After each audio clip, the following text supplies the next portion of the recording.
So good morning everyone. I welcome you all to 5 AM current affairs super series में.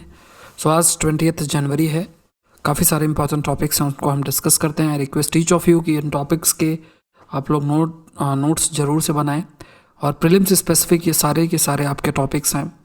Question तो है ही, question के अलावा उस टॉपिक को भी हम लोग डिटेल में समझने की कोशिश करते हैं. तो एक पूरा का पूरा जो टॉपिक है वो आपका कवर होता है.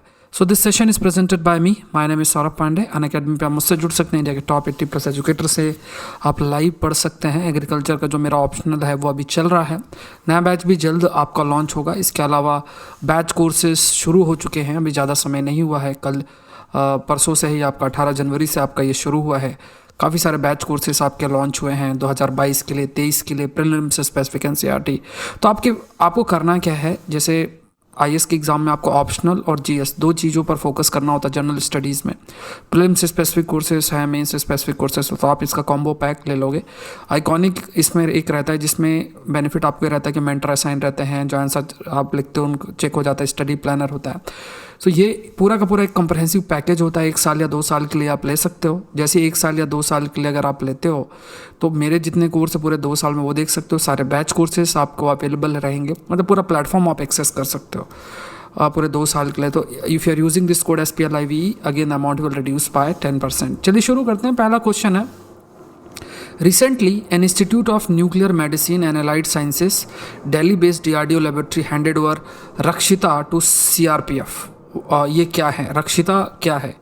देखो, अगर देखा जाए खास तौर से जो CRPF है, CRPF की पोस्टिंग कई बार ऐसी जगहों में होती है जैसे नक्सल अफेक्टेड एरिया या ऐसी जगहों पे जहाँ पे कई बार टेरेन का काफ़ी सारी डिफ़िकल्टीज इनको फेस करनी पड़ती है. और अगर कोई भी मेडिकल इमरजेंसी आती है तो वहाँ तक रीच करना मुश्किल होता है. कार को रीच करना, एम्बुलेंस को रीच करना मुश्किल होता है. सो इस कंटेक्स्ट में अगर आप रक्षिता को देखोगे तो ये एक अच्छा स्टेप लिया गया है. ये एक बाइक एम्बुलेंस के रूप में दिया गया है. तो इससे क्या होगा कि जब इमरजेंसी में तुरंत रीच करने की ज़रूरत है तो इस बाइक एम्बुलेंस का इस्तेमाल करके आसानी से रीच किया जा सकता है. तो मिनिस्ट्री ऑफ डिफेंस के द्वारा ये जारी किया गया है. और अगर आप देखोगे, if you will see, this is the रक्षिता. ये है CRPF को जो दी गई है बाइक एम्बुलेंस. नेक्स्ट है, consider the following statement about Sushruta. Regarded as the father of Indian medicine and father of plastic surgery, he lived in the ancient city of Mathura, known for his pioneering operation and techniques and for his influential treatise सुसूत्रा संहिता और कॉम्पेडियम of सुसूत्रा. तो यहाँ पे अगर इस पे देखा जाए तो he is of course considered as father of Indian medicine, father of plastic surgery. यहाँ पे लिखा हुआ कि ये मथुरा में रहते थे. ये मथुरा में नहीं, बनारस में, एंशिएंट सिटी बनारस से ये बिलोंग करते थे. और इन्होंने बहुत से ऐसी, जैसे जिसे हम कह रहे हैं कि जैसे ऑपरेशंस टेक्निक्स किस तरह से ऑपरेट करते हैं, इस पर भी इन्होंने काफ़ी कार्य आपका किया था. और forms the foundation of ancient Hindu form of medicine. एक जो आयुर्वेदा जो आज के समय हम चाहते हैं उसके भी फाउंडेशन डेवलप करने में इनका एक बहुत बड़ा रोल था. और one of the great trilogy of Ayurvedic medicine. So Ayurveda को भी डेवलप करने में इनका एक काफ़ी बड़ा एक रोल था. और ये क्वेश्चन फ्रेम होने का रीज़न क्या है कि डॉक्टर हर्षवर्धन उन्होंने एम्स का एक सेपरेट एक ब्लॉक क्रिएट किया जिसका नाम इनके नाम पे रखा, सुसूत्रा. तो इस वजह से थोड़े बहुत जो की पॉइंट्स हैं वो आप लोग को थोड़ा सा जानना चाहिए अबाउट सुसूत्रा. ठीक है, तो ये आपको अगेन आपके लिए इंपॉर्टेंट हो जाता है. नेक्स्ट देखते हैं, consider the following statement about mitochondrial DNA. देखो यहाँ पे आपको सबसे पहले समझना माइटोकॉन्ड्रियल DNA के बारे में. देखो सिंपल सी अगर आप बात करो, कोई भी जो सेल होता है उसके ऊपर इस तरीके से लेयर होती है ना, 2 लेयर ऐसे हो गई. यहाँ पे न्यूक्लियस होगा. न्यूक्लियस के अंदर एक DNA आपका, मतलब जैसे क्रोमोजोम है, क्रोमेटिन है, क्रोमोजोम है, फिर उसमें आपका DNA प्रेजेंट होता है. तो एक तो न्यूक्लियस में DNA, एक कुछ ऐसे कंपोनेंट भी आपके होते हैं, जैसे एक हो गया माइटोकॉन्ड्रिया. माइटोकॉन्ड्रिया है जिसे हम पावर हाउस भी कहते हैं क्योंकि एनर्जी प्रोडक्शन में इसका एक इम्पॉर्टेंट रोल होता है सेल के लिए. और एक क्लोरोप्लास्ट खास तौर से प्लांट्स में ही पाया जाता है. क्लोरोप्लास्ट के अंदर ही पिगमेंट होते हैं जैसे क्लोरोफिल जैसे पिगमेंट्स होते हैं जो कि फोटोसिंथेसिस के प्रोसेस में जिनका एक इम्पॉर्टेंट रोल होता है। सो क्लोरोप्लास्ट, यहाँ 2 जगहों पे आपको डीएनए मिल जाएंगे। खासतौर से अगर आप माइटोकॉन्ड्रियल डीएनए की बात करते हो तो ये जो माइटोकॉन्ड्रियल डीएनए है, ये DNA molecule reside inside the energy factory of the cell. तो यहाँ पे क्या कहा जा रहा है, एनर्जी फैक्ट्री माइटोकॉन्ड्रिया को बोला जाता है। तो यहाँ पे ये प्रेजेंट, तो माइटोकॉन्ड्रियल डीएनए ये माइटोकॉन्ड्रिया में प्रेजेंट होता है। It spilling out of the cell into the blood stream is a sign that a particular type of violent cell death is taking place in the body. अगर किसी भी वजह से जो ये जो डीएनए है निकल कर सेल से बाहर निकलकर ब्लड स्ट्रीम में चला जाता है, तो इसका मतलब ये जो सेल है इसकी डेथ हो रही है ना, उस जगह पे, बॉडी की उस जगह पे। It levels were lowest in covid patient but developed severe lung dysfunction और इवेंचुअली डाइड। तो यहाँ पे हाईलाइट किया गया है कि जो माइटोकॉन्ड्रियल डीएनए है, माइटोकॉन्ड्रियल डीएनए का जो लेवल है कोविड पेशेंट में वो और हायर है। यहाँ पे लोएस्ट शब्द लिखा हायर है। अब देखो, इसको ऐसे समझो कि इसकी पॉसिबिलिटी है कि जिसको भी जो भी सार्स CoV-2 के वायरस से इन्फेक्टेड है, तो इस वायरस की वजह से बहुत सारे जो सेल्स हैं वो डैमेज होंगे। ठीक है, जब वो सेल डैमेज होंगे तो ये जो डीएनए है माइटोकॉन्ड्रिया के अंदर वो बाहर निकल के ब्लड स्ट्रीम से मिल जाएगा। और इस वजह से, क्योंकि कोविड पेशेंट के काफ़ी सारे जो सेल्स अगर वो डैमेज होते हैं तो बहुत सारे जो डीएनए हैं वो आपको, जो माइटोकॉन्ड्रियल डीएनए हैं वो ब्लड स्ट्रीम में मिल जाएंगे। तो इसलिए जो लेवल होगा कोविड पेशेंट की बॉडी के अंदर माइटोकॉन्ड्रियल डीएनए का वो कंपैरेटिवली हायर होगा। तो ये स्टेटमेंट आपका गलत हो जाता है। ये आपको यहाँ लोएस्ट शब्द लिखा हुआ है, तो लोएस्ट नहीं, ये आपका 10 fold higher in covid patient में देख, नॉर्मल अगर आप देखते हो तो उससे 10 गुना ज़्यादा कोविड पेशेंट में माइटोकॉन्ड्रियल डीएनए देखने को मिलता है। तो ये स्टेटमेंट आपका गलत हो जाता है, बाकी दोनों स्टेटमेंट आपके सही हैं। तो यहाँ पे इंडियन एक्सप्रेस में न्यूज़ भी पब्लिश हुई थी, rapid blood test predicts which COVID patient will develop severe disease. Next, consider the following statement about 5G. 5G or 5th generation is the latest upgrade in the long-term evolution. LTE mobile broadband network. It will have greater bandwidth, meaning it can handle many more connected devices than previous network. High band spectrum offer the lowest speed and has extremely limited coverage and signal penetration center. तो यहाँ पे देखो, यहाँ पे अगर देखा जाए तो इंडियन एक्सप्रेस का ही एक आर्टिकल था, what is 5G and how prepared is India to adapt to this technique. तो यहाँ पे अगर सभी को पता होगा कि 4G जो टेक्नोलॉजी है, इससे एक एडवांस्ड वर्जन है आपका 5G। 4G जैसे long term evolution we can call it as a 4G। तो ये जो 4G टेक्नोलॉजी है, इससे कंपेरेटिवली एडवांस टेक्नोलॉजी आपकी 5G है। तो इन जनरल अगर 5G की बात की जाए तो जो इंटरनेट स्पीड है ये 5G में काफ़ी हाई है, as 20 Gbps gigabits per second.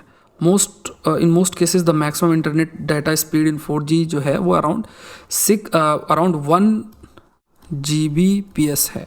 ठीक है, सो यहाँ पे अगर देखा जाए तो 5G 5th generation is the latest upgrade in the long term evolution. ये स्टेटमेंट आपका सही है। It will have greater bandwidth, meaning it can handle many more connections. ये ज़्यादा कनेक्शंस हैंडल कर सकता है, ये भी स्टेटमेंट आपका सही है। दूसरा जो पॉइंट है इसमें, जो high band spectrum offers the lowest speed and extremely limited coverage. तो यहाँ पे अगर जो 5G है उसकी स्पीड कंपैरेटिवली हायर है, तो यहाँ पे अगर आप ये जो पॉइंट मेंशन्ड है that it offers the lowest speed, तो ये आपका हाईएस्ट स्पीड है। और यहाँ पे ये जो लिखा है, it has extremely limited coverage and signal penetration strength. तो ये पूरा का पूरा जो स्टेटमेंट है ये आपका पूरे तरीके से सही है। तो ये स्टेटमेंट पूरा गलत है। ये वाला पार्ट सही है, लेकिन ये स्टेटमेंट गलत हो जाता है। यहाँ पे हाईएस्ट स्पीड है, बाकी 2 स्टेटमेंट आपके सही है। सो जो आंसर है आपका दिस इज़ 1 and 2।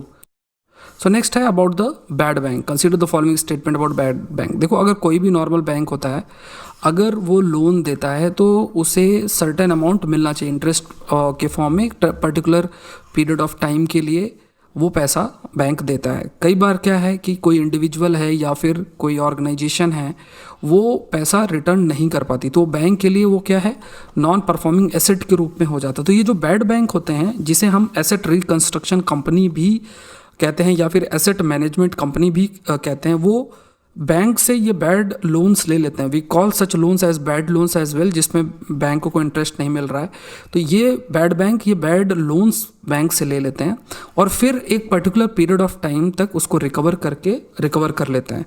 ठीक है, तो ये एक बेसिक फीचर है बैड बैंक का। The idea of setting up the bad bank to resolve the growing problem of non performing assets. NPA का जो प्रॉब्लम है वो लगातार आपका बढ़ रहा है, इस वजह से बैड बैंक सेट करने का भी बार बार रिकमेंडेशंस भी आपको देखने को मिलता है। तो they are set up to buy the bad loans and other illiquid holding of another financial institution. ये स्टेटमेंट सही है। Bad bank are also involve in lending and taking deposits. A bad bank is an asset reconstruction company और asset management company. तो यहाँ पे जो ये statement highlight है ये बिल्कुल सही है। यहाँ पे जो ये कहा गया है कि ये लेंडिंग और टेकिंग डिपॉजिट में भी इन्वॉल्व है, तो ये चीज़ बैड बैंक नहीं कर सकते हैं, it is not allowed. So bad bank is not involve in lending and taking deposits. तो ये स्टेटमेंट गलत है, बाकी दोनों स्टेटमेंट सही है। आपका आंसर है 1 और 3। तो यहाँ पे इंडियन एक्सप्रेस का ये आर्टिकल भी आप देख सकते हो। Consider the following statement about Somnath temple. It is believed to be the first among the 12 jyotirlinga shrines of Shiva. The present temple was reconstructed in the Chalukya style of Hindu temple architecture and completed in May 1951. During 1299 invasion of Gujarat, Alauddin Khilji army led by Malik Kafur defeated Waghela king Karna and sacked the Somnath temple. तो यहाँ पे ये statement आपका जो Somnath temple से related है, इस पर अगर देखोगे तो यहाँ पे एक न्यूज़ भी है, हिंदू में आई थी, PM Modi named Somnath temple trust chairman. So इस केस में आपको बस सोमनाथ टेम्पल के बारे में कुछ फैक्ट्स के बारे में पता होना चाहिए। तो ये तो ठीक है, फर्स्ट अमंग द 12 ज्योतिर्लिंगा में ये टेम्पल आपका है। चालुक्य स्टाइल में इसको डेवलप किया गया है। ये कंप्लीट हुआ था 1951 में। यहाँ पे during 1299 invasion of Gujarat, Alauddin Khilji army led by, यहाँ मलिक काफूर जो लिखा है वो मलिक काफूर नहीं है, उलुग खान है। ठीक है, इन्होंने डिफीट किया था वघेला किंग करना को और फिर उन्होंने डैमेज किया था सोमनाथ टेम्पल को। इसने डैमेज किया था सोमनाथ टेम्पल को। तो ये स्टेटमेंट आपका गलत हो जाता है। तो यहाँ पे आपको याद रखना उलुग खान, ये याद रखना है, ये आपके लिए इंपॉर्टेंट। तो आंसर जो आपका होगा दैट इज 1 और 2।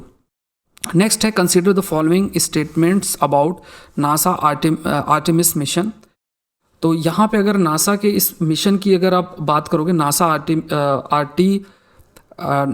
आर्टेमिस मिशन, नासा का Artemis 1 mission to test the space launch system and an unmanned Orion spacecraft is scheduled to take place before the end of 2021.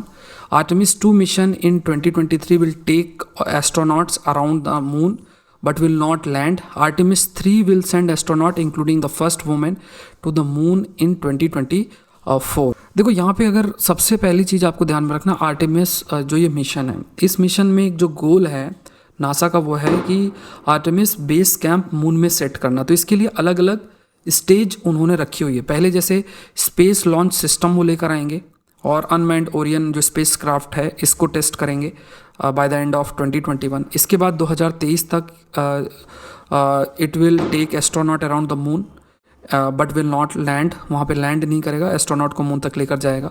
फिर उसके बाद फर्स्ट वुमेन को 2024 तक मून पे लेकर जाया जाएगा। तो आर्टेमिस मिशन को आपको इस कंटेक्स्ट में देखना है कि ये एक स्टेज फॉर्म में चलेगा और आइडिया क्या है कि आर्टेमिस बेस कैंप मून में सेट किया जाए before the end of the decade.